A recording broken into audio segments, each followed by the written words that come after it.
বর্তমান সময়ে যে সমস্ত চাষি বন্ধু নিজস্ব পুকুরে ভেনামি চিংড়ি কালচার করছেন, বিশেষ করে আপনার কালচাররত চিংড়ির ওজন যদি 15 গ্রাম বা তার বেশি হয়ে থাকে, সেক্ষেত্রে বেশিরভাগ পুকুরগুলিতে চিংড়ির গিলে প্রবলেম দেখা যাচ্ছে।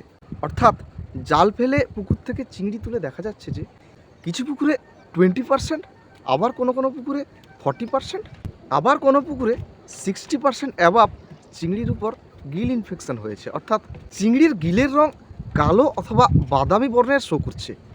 আপনার পুকুরে কালচাররত চিংড়িগুলোর অবস্থা যদি প্রাথমিক পর্যায়ে থাকে, সেক্ষেত্রে কি করবেন, বিকেলের সময় মিনারেলস অ্যাপ্লিকেশান করবেন এবং সন্ধ্যার সময় এরিয়েশন চলাকালীন অবস্থায় হাইড্রোজেন পারক্সাইড অর্থাৎ H2O2 অ্যাপ্লাই করবেন প্রতি 1000 স্কোয়ার মিটার এরিয়াতে 5 থেকে 6 লিটার।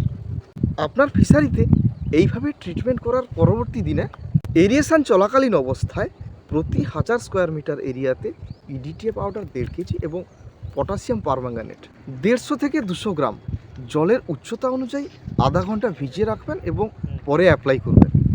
48 ঘন্টা বাদ দিয়ে চিংড়িগুলোকে খুব ভালো করে পর্যবেক্ষণ করলে দেখতে পাবেন গিল প্রবলেম অনেকটাই কন্ট্রোল হয়ে গেছে।